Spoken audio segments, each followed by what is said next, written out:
Je voulais vous saluer et vous dire que vous êtes bien dans la présence du Seigneur à l'église Ashkikina de Jésus-Christ. Quand nous avons commencé notre thème là depuis un moment sur la personne et l'œuvre du Saint-Esprit,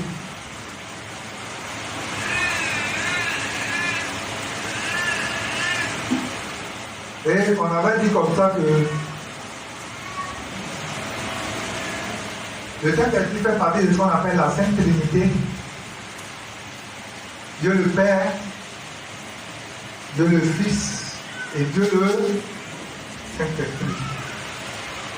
Et pour ceux qui étaient là au début, nous avons vu qu'à la création même déjà, quand Dieu disait faisons l'homme à notre image, à notre descendance, il était question de Dieu le Père, Dieu le Fils, Dieu le Saint-Esprit. C'est donc comment Dieu parle et puis il utilise nous. Alléluia. Voilà, donc on avait vu en grand 1 qui est le Saint-Esprit, on a vu en grand 2 avec sous-titres, je ne vais pas rentrer dans les détails, on a vu la divinité du Saint-Esprit, on a vu que le Saint-Esprit était omniprésent, omniscient et omnipotent. Et en grand 3, on a vu les symboles du Saint-Esprit. Le pas dimanche passé, on a vu le grand 4, non, on a vu après ça le grand 4. Le Saint-Esprit dans l'Ancien Testament, dans l'Ancienne Alliance. Et puis la dernière fois, nous avons vu le Saint-Esprit dans la Nouvelle Alliance. C'est ça, non? Voilà. Donc, normalement, on a vu le petit 1. Que l'Ancien Testament avait annoncé son roi futur. Maintenant, on devait voir le petit 2. Mais on ne va pas parler du petit 2 aujourd'hui. Le petit 2, le petit 3. Bien.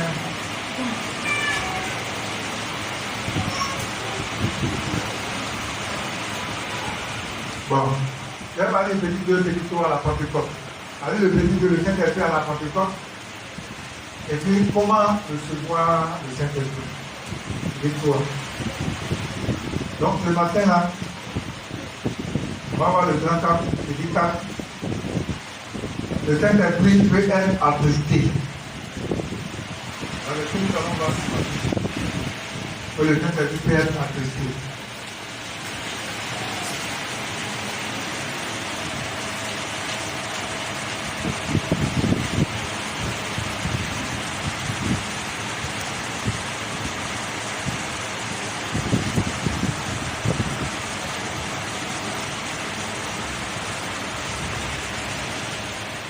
Alléluia.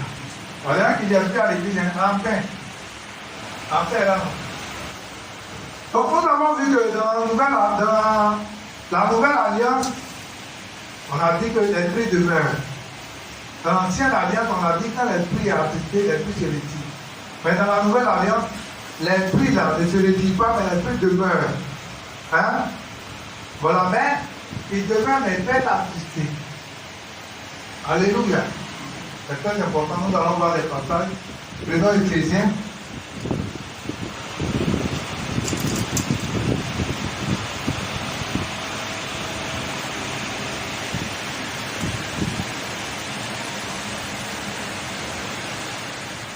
Je n'ai jamais vu quelqu'un qui a réussi dans la vie. Voilà, on prend Éphésiens 4.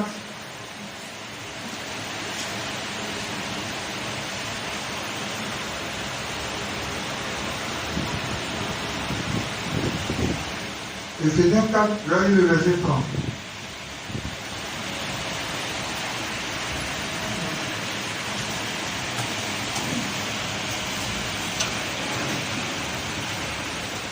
Bon, je vais lire le verset 19. Qu'il ne sorte de votre bouche aucune parole mauvaise, mais s'il y a lieu quelques bonnes paroles qui servent à l'édification et communiquent une grâce à ceux qui l'entendent. Le verset 30 qui m'intéresse dit quoi? N'attestez pas le Saint-Esprit de Dieu, par lequel vous avez été scellés pour le jour de la rédemption. Alléluia, on peut s'asseoir.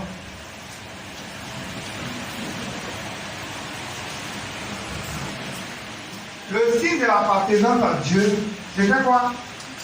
La circoncision. Voilà. C'est l'alliance que Dieu a dit avec Abraham. Il dit tout les enfants doivent être circoncis. Voilà, le 8e jour. Quand un enfant naît, garçon, le 8e jour, on fait la circoncision. Hein? Circoncision. Quand on n'a pas été le signe de notre appartenance à Dieu. Mais le Nouveau Testament, ce n'est plus la circoncision de la chair, mais c'est plutôt quoi?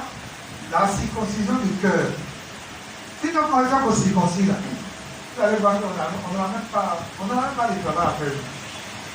Mais c'est parce que les cœurs ne sont pas circoncis. Les gens ne sont pas convertis. L'église, les gens ne sont pas convertis. Dans les églises où les gens sont remplis de chair, de personnes charnelles. Parce que sinon quand ils étaient circoncis, je me souviens une année, il y avait un président qui s'agit de la circoncision du cœur. Ah! Alors qui était à l'église jusqu'à mon mourir. Et vous aidez le Seigneur, vous le servez. Je crois que le nom de Jésus. Je crois bien. Et voici c'est ça. Circoncira ton cœur. Et le cœur de ta postérité. Et tu aimeras l'Éternel ton Dieu de tout ton cœur, de toute ton âme, afin que tu vives. Vous voyez, ça dit pourquoi on vit là. C'est conditionné par tout ça. Tant que nos frères ne sont pas circoncis, un problème. Donc je disais que dans la nouvelle alliance, il y a quelqu'un qui vient circoncire nos cœurs, c'est ce qu'on appelle la génération produite par l'esprit. En donc on a été régénéré là. C'est un travail qui a été fait par le Saint-Esprit. Tant qu'un cœur n'est pas régénéré, tu ne peux pas comprendre les choses spirituelles. Imagine quand tu vas dire à quelqu'un que quand il était dans le monde, les gens ne peuvent pas comprendre ce qu'il a dit.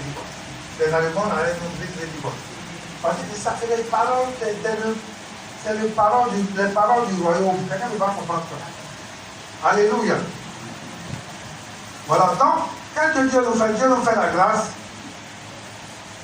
de recevoir le Saint-Esprit. Mais Dieu nous fait la grâce de recevoir le Saint-Esprit. Mais quand il est question de notre volonté de vivre, notre façon de vivre, ce n'est pas Dieu qui nous impose. Dieu ne nous impose pas comment chacun doit vivre. C'est pas quand on lisait même Deutéronome là. Il dit, je mets au-devant de toi la vie, la mort. Je te demande de choisir la vie pour pouvoir vivre. Donc, Dieu là, c'est qu'il y a de la volonté là. Dieu donne le libre arbitre à chacun de faire ce qu'il veut. Est-ce que quelqu'un me suit? Nous avons le Saint-Esprit, Dieu nous donne le Saint-Esprit. Mais il n'oblige jamais un croyant à se sanctifier. Dieu ne va pas obliger quelqu'un à se sanctifier. Dieu ne va pas obliger quelqu'un à mener une vie de consécration. Dieu ne peut pas faire ça. C'est toi-même là, selon ton bon sens. Tu vas dire non, moi je connais le Seigneur. Voilà. Et puis il a fait ça. Oh, donc c'est un peu ça. Dieu ne peut pas amener quelqu'un à mener une vie de sainteté. Non. Dieu te dit faire là, il nous donne la volonté, il nous donne le Saint-Esprit. Si nous le désirons, Dieu nous donne. Mais Dieu ne peut pas obliger quelqu'un à mener une vie de sanctification. Donc Dieu donne l'occasion à chacun de mener sa vie selon son bon vouloir. C'est quoi on appelle le libre arbitre. Dieu a créé quelqu'un avec le libre arbitre. Dieu n'impose rien à qui que ce soit. Dieu n'oblige pas quelqu'un pour dire non, il faut faire ça, il faut faire ça, il faut faire ça. Dieu dit sa parole, dit voilà ce qu'on doit faire, voilà ce qu'on doit faire, voilà ce qu'on doit faire. Il ne peut pas, ça dit que selon notre volonté, Dieu ne peut pas contraindre quelqu'un à sa volonté. On ne dit pas ma volonté est comme ça, j'ai contraint quelqu'un à vivre ma volonté. Non. Il y a le livre à vie, chacun mène sa vie comme il veut. Mais ce qui est bien à la fin, il y a un jugement où chacun va répondre. Est-ce que quelqu'un me suit? On continue. Donc, comment pouvons-nous attester le Saint-Esprit?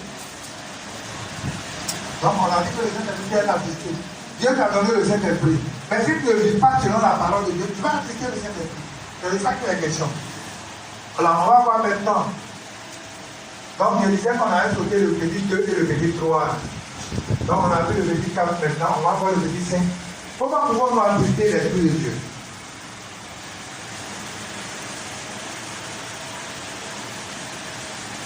On va revenir sur les versets qu'on a vu tout à l'heure.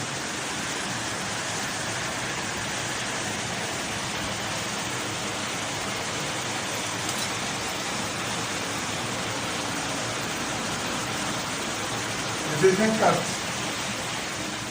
Allez à partir du verset 20. Verset 25. Je veux quelqu'un m'aide. Parce que s'il est dit là, avant de les enfants de marquer des choses.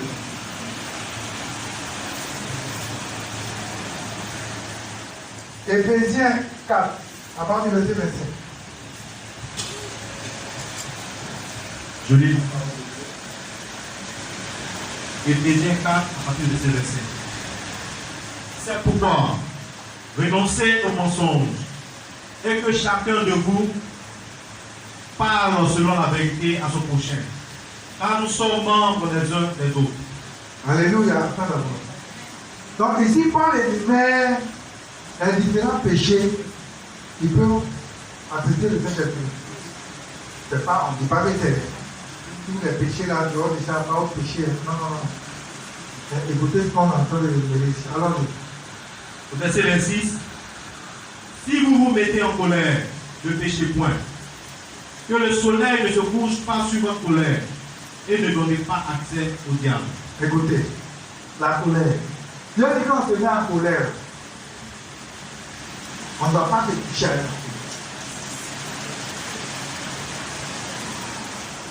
Hier, quand je venais et travail, on n'est pas en train de dire la colère. Ça, matin, midi, soir, on va chanter.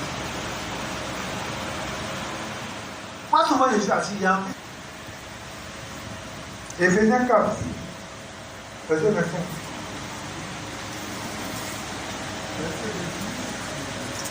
Si vous vous mettez en colère, ne péchez point. Que le soleil ne se couche point. Ça veut dire la Bible commande là. On dit quand on se met en colère, ne péchez point. La colère là, l'homme, moi j'ai fait la formation avec la colère. Vous avez vu ici la colère. La colère là, je vais vous expliquer. Si tu appelles jeune, comment la première fois qu'elle a appelé sur les jeunes, je vais venir sur un étage. Tu veux faire jeune, 3 jours, 4 jours. Et puis le dernier jour, tu vas faire jeune, tu vas donc ton jeune. Elle n'a pas venir te brûler, ou tu as fait ton brûler, ta brûler, tu vas boire ou bien, tu n'as pas venir blesser, tu vas prendre la part, tu vas le frapper. Nous, le mec appelle, c'est pas jeune. On appelle ça sacrifice. Sacrifice, c'est pas pour rien. C'est pas qu'on est jeune, c'est pour ça.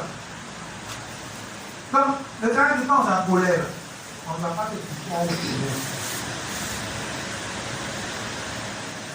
Si Dieu trouve un peu les yeux, tu vois quand tu te fous à la colère, les démons qui viennent dans ta maison, ce que les démons font dans la vie des personnes, ce que le monde de la sorcellerie fait, si Dieu te montre ça, colère, tu vas prier, tu vas demander à Dieu de te prier ça.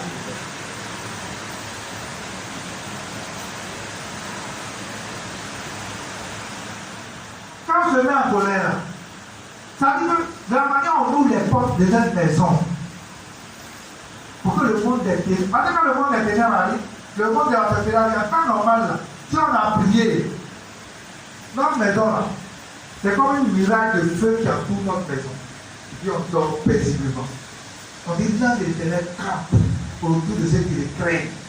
Mais une fois on est en palace, et puis on dit on est fâché, ou bien on est quoi, et puis on ne parle pas, et puis on dort. L'ange de l'Éternel de camper autour de nous. Ça veut dire on est couché comme ça, et puis donc, moi je vous dis souvent quand je m'assois, je réfléchis.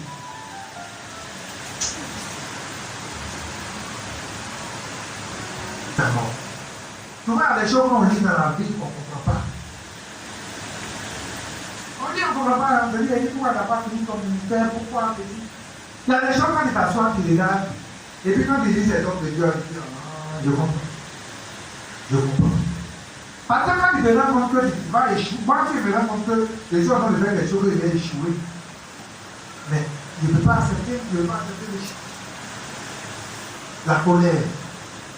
C'est pas dit qu'on se met pour le péché, point. Le soleil là, ça dit que le soleil là, ne doit pas te coucher. Il fait jour, non? Le soleil, il est capable que le soleil te couche là. Ça dit que le soleil va te régler. Pour ne pas qu'on va dormir après un jour. 2 jours, 3 jours, on va faire un mois. Il y en a d'autres qui vont faire des citoyens, on fait un mois, 2 mois. Il y en a qui vont faire un année, et puis ils sont chrétiens. On appelle ça chauffer les bancs de l'église.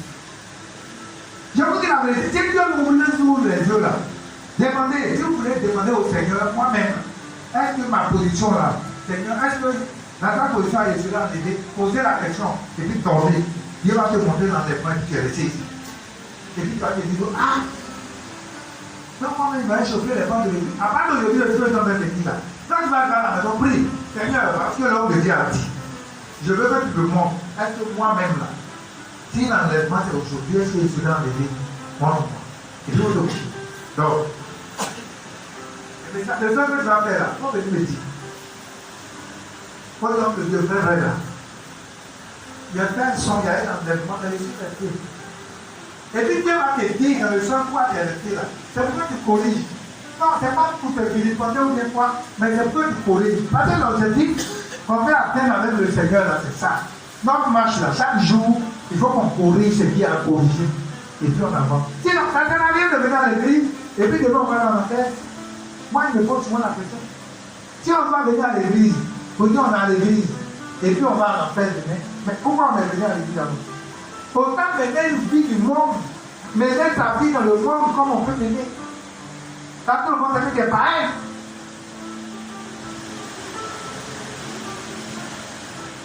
Si on sait ce que la colère fait, ça veut dire qu'il dort. Et puis les portes de ta. Moi, quand tu vois, il dort, il va venir vérifier si le portail est fermé. Mais quand il dort, il a la colère. Ça veut dire que toutes les portes sont ouvertes. Ça veut dire qu'il va dormir et faire des cauchemars, ce qui n'est pas normal. Mais ça va t'arriver. Parce que les portes de ta maison sont.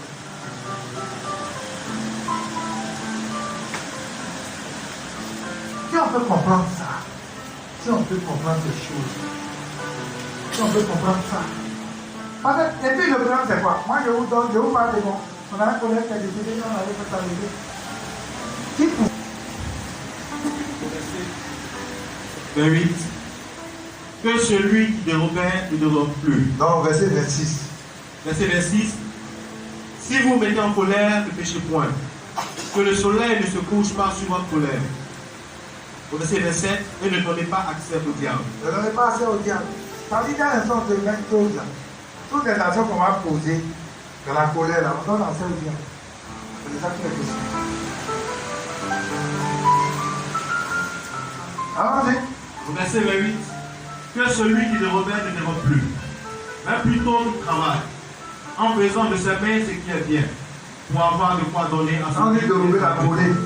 D'ailleurs, ils n'aiment pas faire des efforts. Ils aiment la facilité. Les choses là, on ne peut pas être prêt. Donc, il faut qu'on arrête. Chacun de nous doit pouvoir faire quelque chose de plus dur. Moi, je vous dis, il y a des gens qui sont partis de rien. Dans la ville, ils sont partis de rien. Ils ont commencé une petite activité un peu. Quand on voit des gens qui ont au supermarché, ils se sont pas levés un matin et puis ils sont venus au supermarché. Il a commencé à prendre un peu. Il fait quelque chose, il va, il a bénéficié, il fait un peu, à un moment donné, il fait un petit conteneur et puis il est dedans. Après, il se rend compte que le point est devenu petit, il prend un magasin. Après le magasin, il cherche à prendre un endroit plus grand. Et puis ça devient un supermarché. Tout ce que vous avez vu qu'on réussit dans la vie là. Vous voyez qu'il y a des gens qui se sont levés un matin et puis sont arrivés là. Tout se prépare dans la vie. On se lève pas un matin et on part à Dubaï. Pour faire commerce de Dubaï. Pour faire commerce international, il faut que tu sois reconnu comme commerçant national. Ça veut dire qu'il fait des choses et puis on voit. La dernière fois que les gens allaient déjà à Dubaï. Mais si tu ne sais pas comment on va faire commerce, on fait quelque chose, on vend, et puis on a tel bénéfice, comment on met le capital à part, pourquoi mettre le bénéfice à part. Si tu ne fais pas ça, il maintenant des gens 10 millions, tu vas à Dubaï. Tu vas à Dubaï, tu vas venir, tu vas tomber à l'eau. Parce que tu n'as pas appris comment gérer les petites choses. C'est pas le Seigneur qui est fidèle dans les petites choses, c'est pas fidèle dans les grandes choses. Mais nous, là, on va te lever un matin. Si quelqu'un n'a pas appris à prêcher dans une cellule, tant que militaire, on n'a pas appris ça en cellule. Moi, c'est dans la cellule, j'ai appris à prêcher. C'est dans la cellule, j'ai appris à faire tant de militaire.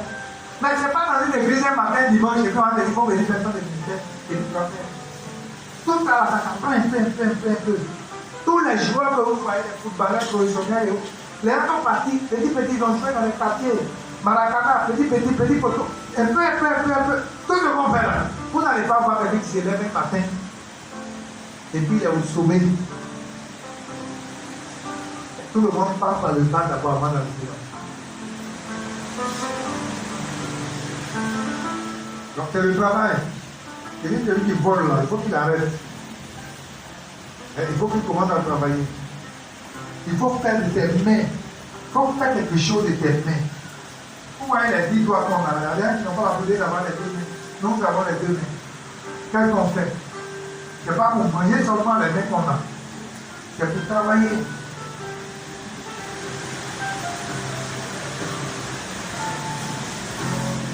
Il faut travailler, il faut faire quoi? On dit. Mais plutôt quoi? Il travaille. Il travaille en faisant de sa main ce qui est bien, pour avoir de quoi donner à celui qui est dans le besoin. Voilà. Donc, il dit quand on travaille, là, on doit travailler pour avoir nous-mêmes les moyens et puis aider les autres. Voilà pourquoi nous devons travailler. Pas dimanche passé, il y a ici quelqu'un ici qui est venu nous voir. Qu'il ne sorte de votre bouche aucune parole mauvaise. Mais, s'il y a lieu, quelques bonnes paroles, qu'il servent à l'éducation et communique grâce à ceux qui l'entendent. Quand Dieu dit les paroles qui doivent servir de notre bouche, il parle de la tirage, c'est ça, les versets là qui parlent. Toutes les paroles doivent servir à éduquer. Tout ce qu'on fait sortir là, ça doit être l'enseignement, ça doit éduquer quelqu'un. Ça doit être les conseils qu'on donne à quelqu'un.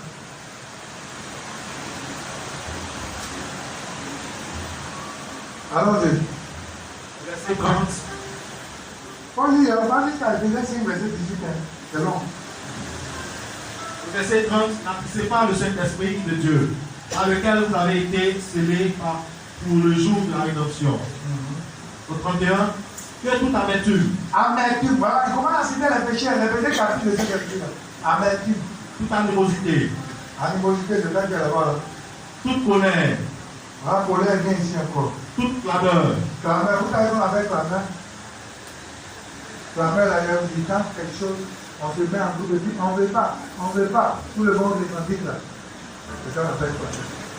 C'est-à-dire, même s'il y a beaucoup d'eau dans ton quartier et puis tout le monde se plaint, tu vas pour les sujets. On va te faire. Donc il y a grève, on a fait grève, tout le monde est là, on a fait grève. Et puis tout le monde dans la rue, on prend les frigo, on ne veut pas, tout vient pas. C'est ça qu'on appelle clameur. Pas chrétien, tu ne dois pas être dans ça. Alors les chrétiens, il y a une zone de dimension en tête. Toute clameur, allons-y. Toute calomnie. Toute calomnie. Et toute Quand on dit calomnie, c'est quoi? Calomnie, c'est quand on ment sur quelqu'un. Dans le but de le détruire, bien sûr. Vous voyez, Mme Potiphar, elle a menti sur Joseph. Elle dit non, l'hébreu là, il est venu coucher avec moi. Il dit, il veut coucher avec moi. Son habit est resté avec moi. Quand on a lutté là, son habit est resté ici. Ça, on appelle calomnie.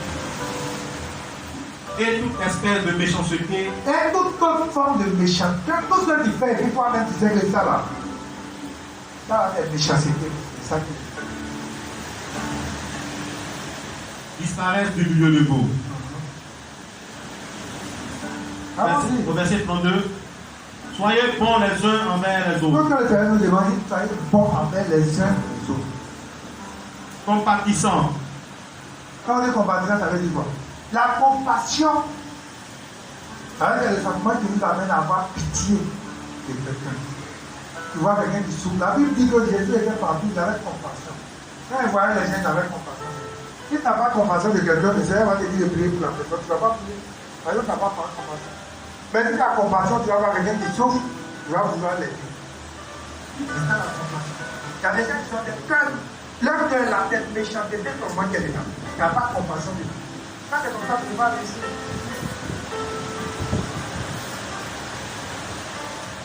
Vous pardonnant réciproquement, comme Dieu vous a pardonné en Christ.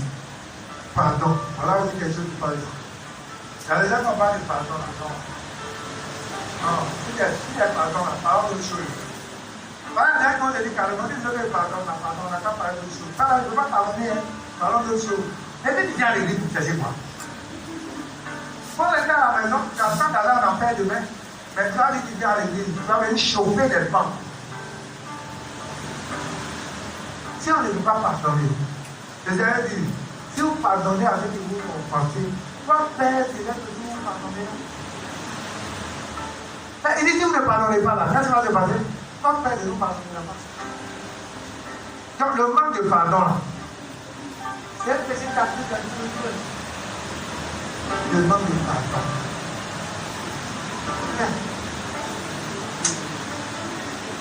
Oh, il faut nous bénir. Alors, l'interdiction. Le chapitre 5, verset 1er. Devenez donc les imitateurs de Dieu comme des enfants bien-aimés.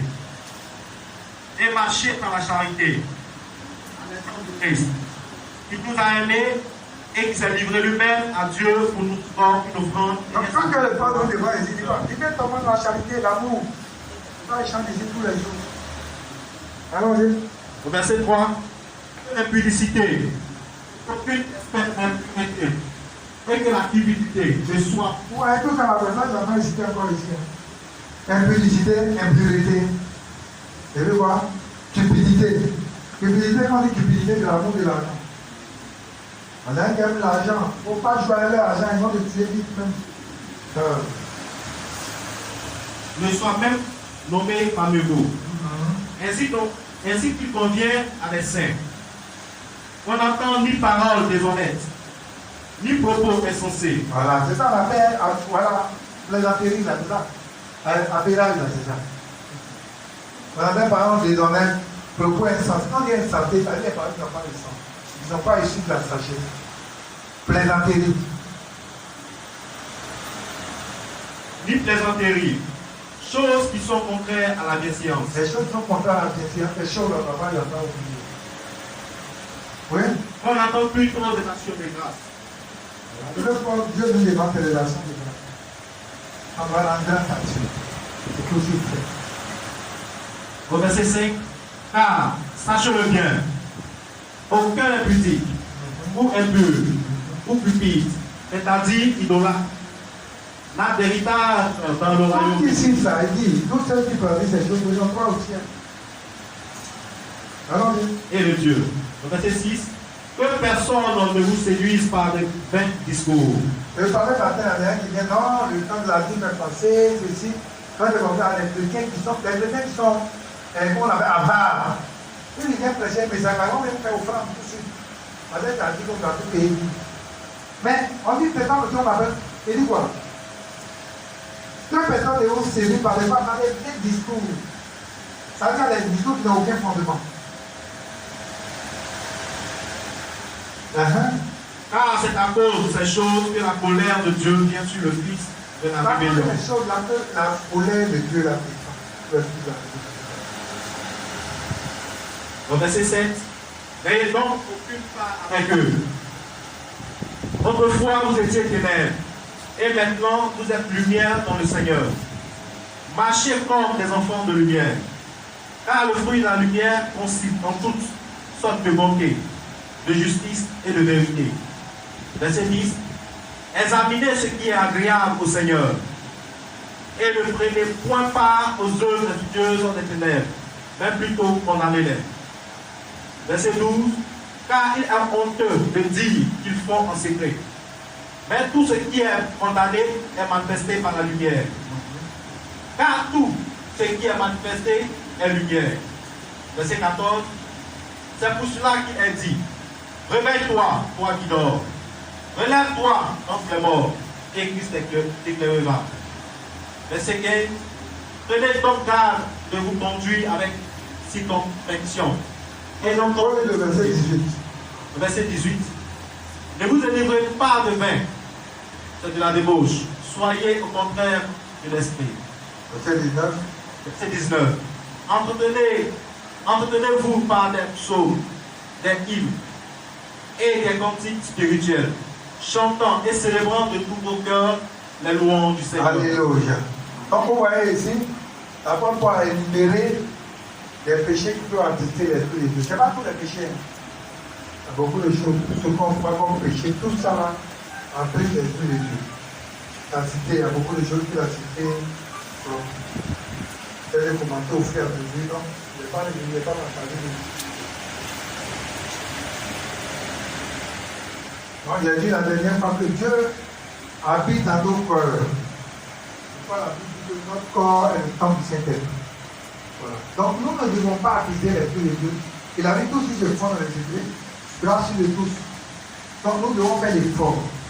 C'est-à-dire en tant qu'enfant de Dieu, en tant que les filles de Dieu, pour marcher dans la lumière et non dans les ténèbres. C'est-à-dire que si je parle dans les ténèbres, quand nous posons une action, on doit pouvoir se poser la question pour dire telle chose que je fais. Est-ce que je suis un enfant de lumière ou est-ce que je suis un enfant de ténèbres? Et en fonction de la réponse qu'on va avoir, on saura. Même quand on va s'habiller à la maison avant de sortir de la maison, on va se demander, mais tel que je suis habillé là, est-ce que c'est pour glorifier Jésus ou bien c'est pour glorifier le monde? En fonction de ça, ce que Dieu va te dire de faire, tu vas faire. Alléluia. Donc il faut constamment se poser ces questions-là pour nous amener à prendre une bonne décision et puis à marcher comme se doit avec le Seigneur. Voilà. Voilà, il y a pas le dernier point. Comment recevoir la plénitude du Saint-Esprit? Donc, il a dit qu'à la Pentecôte, il a dit comment recevoir le Saint-Esprit? Hein? Non, le Saint-Esprit à la Pentecôte. Et puis, comment le recevoir?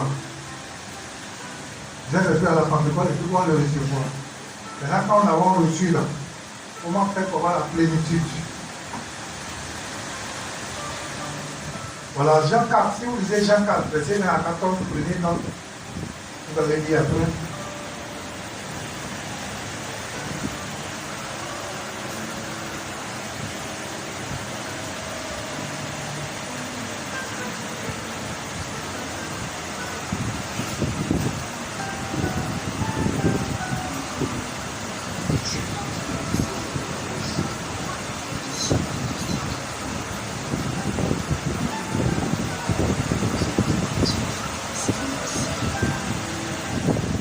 Donc vous avez noté, Jean 4, verset 1 à 14, et puis Jean 14, verset 18.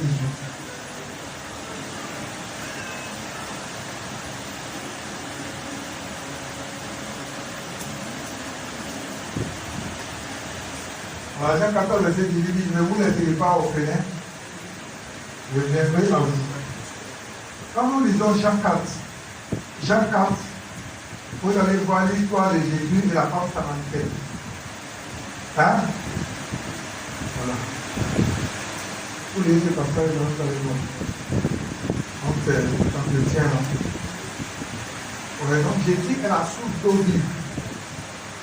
Dans le nom de notre frère Jacob, qui nous a donné depuis, Jésus dit, moi je suis de l'eau.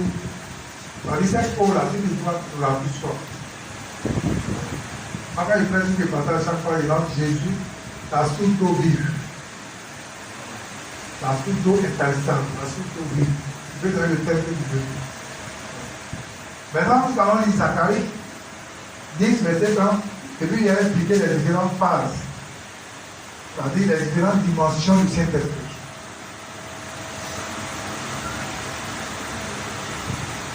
Zacharie.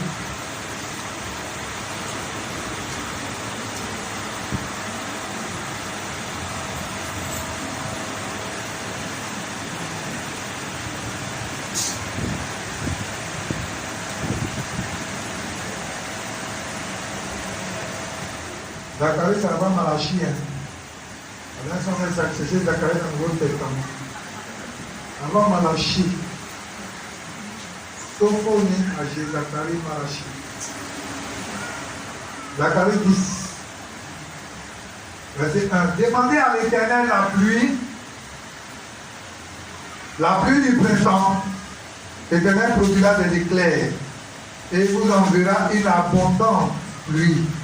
Il donnera à chacun de l'herbe dans son champ. Alléluia. Parce que Zacharie nous dit, il dit demandez la pluie à Dieu et Dieu va vous l'accorder. Donc nous allons voir les trois étapes. Il y a le niveau pluie. Le niveau pluie, quand on lisait Acte 2, verset 38, Acte 2, le verset 38,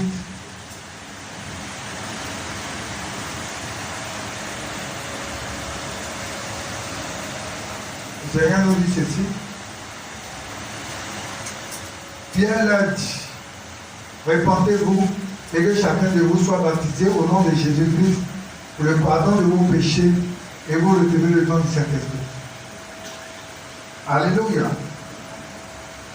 Car la promesse est pour vous et pour vos enfants. Donc ici, la question du nouveau puits. C'est le premier niveau. Le premier niveau, c'est le niveau puits. Acte 2, verset 38. Donc là, le niveau puits a besoin de voir la repentance pour naître de nouveau. Donc le niveau puits, la repentance pour naître de nouveau. On dit quelqu'un qui n'a pas le Seigneur, lorsqu'on lui annonce l'évangile, il se répand. Et puis il expérimente ce qu'on appelle la nouvelle naissance. La nouvelle naissance, c'est quoi? La nouvelle naissance, c'est une opération que le Saint-Esprit fait. Il vient ressusciter notre esprit qui est mort par le péché. Donc notre esprit qui est mort par le péché, le Saint-Esprit vient ressusciter ça et il nous donne la vie. C'est ce qu'on appelle la nouvelle naissance. C'est pas si tu es peut-être tu es ami à quelqu'un ou de vous êtes dans le monde. Dès l'instant, toi qui expérimente la nouvelle naissance, tu as besoin de plus de comprendre parce que tu vois toutes les choses dans le monde. Parce qu'il part du monde des ténèbres au monde de la lumière. Donc, c'est ce qu'on appelle le niveau pluie. Maintenant, après le niveau pluie, on va voir maintenant le niveau fleuve. Niveau fleuve, avec le baptême du Saint-Esprit. Donc, on va expérimenter. Donc, quand quelqu'un vient à l'église, là, il vient, il est baptisé d'eau, il vient à l'église, il expérimente le premier niveau, qu'on appelle niveau pluie. Voilà. Maintenant, la personne qui est baptisée, qui croit maintenant là-bas, est baptisée maintenant du feu de l'esprit. On va aller dans Jean, le passage qu'on vient de lire tout à l'heure.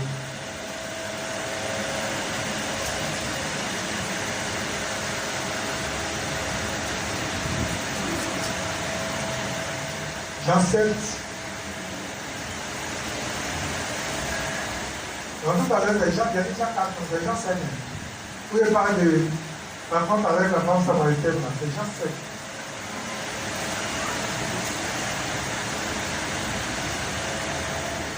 Verset 38, attendez.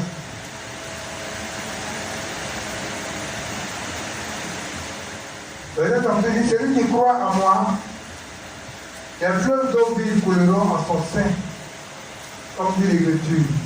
Il dit cela de l'Esprit que devait recevoir ceux qui croiraient en lui, car l'Esprit n'est pas encore donné, et il n'avait pas encore été glorifié. Donc ici, Jean 7, 38 à 39.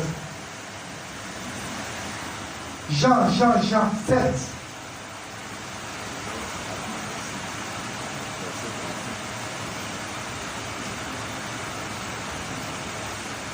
Donc il dit celui qui croit en moi, des sources d'eau vive vont couler en son sein. Alors donc celui qui expérimente le Saint-Esprit, le baptême du Saint-Esprit, les sources d'eau vive vont couler en son sein. Ça veut dire désormais, on va dans le sein. La Jean 4, verset 38 à 39. Alléluia. Voilà. Donc ça a été le cas de Corneille que nous connaissons tous. La Bible, quand Pierre est arrivé dans Acte 4, verset 44 à 46, la Bible dit que normalement, Paul était destiné au quoi? Au païen. Maintenant, Pierre, lui, il devait aller vers les Juifs. Donc, la Bible dit que Corneille va faire une expérience. Il va envoyer les gens appeler Pierre, et Pierre va venir, ça veut dire dans le livre de Actes. Pendant que Pierre était en train de parler, Pierre était en train de donner des rotations, le Saint-Esprit est descendu. Le Saint-Esprit est descendu sur tous ces gens, la Corneille, avec tous les gens qui étaient avec lui, ils ont été baptisés. Pierre dit maintenant. Donc les parents aussi ont le Saint-Esprit. S'ils ont reçu aussi, mais on ne peut pas leur refuser le baptême d'eau. Alléluia. Donc c'est ça, donc ce portail-là. Maintenant, le dernier niveau pour terminer, niveau pluie. Donc le niveau pluie, la voie d'accès à la pluie, c'est quoi de la prière? La vie de consécration, la vie de sanctification, la vie de sécurité. Voilà le secret, il n'y a pas autre chose. Pourquoi c'est pas aujourd'hui les hommes de Dieu?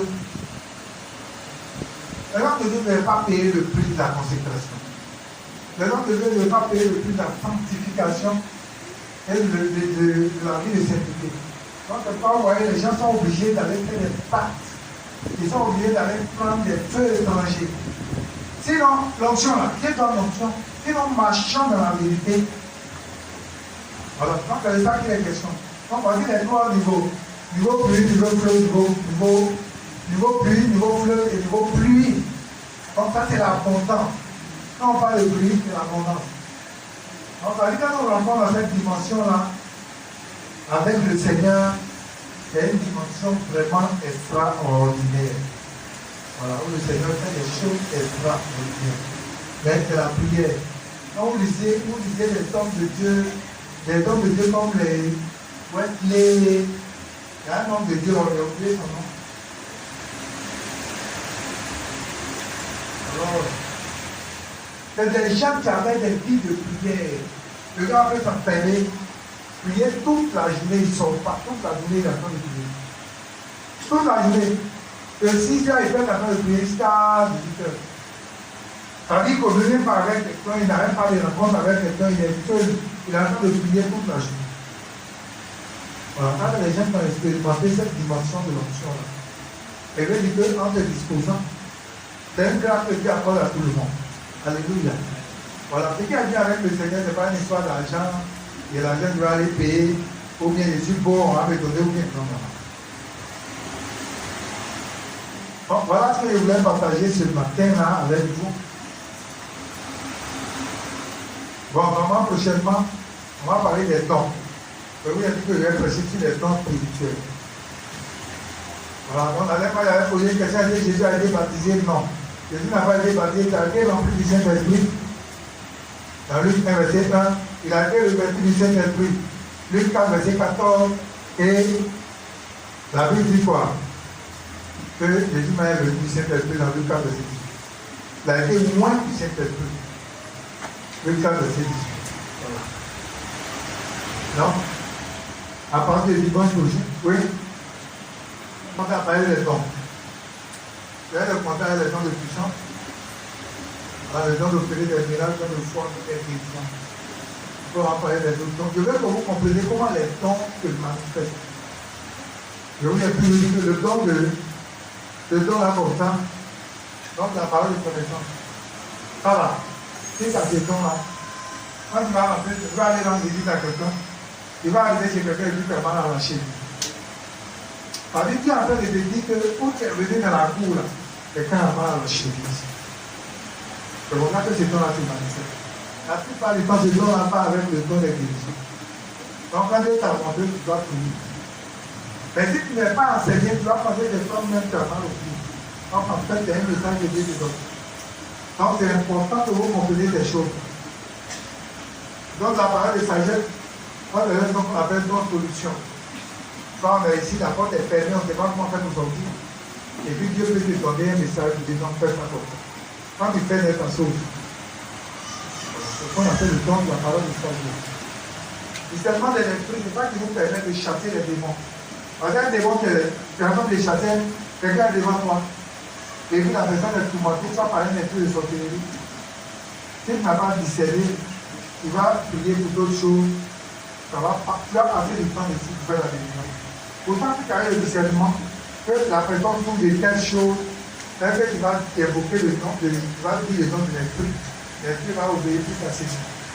Donc, tout ça c'est important. Voilà, donc, que le Seigneur nous bénisse. Voilà, donc, tu viens poser une question de lui.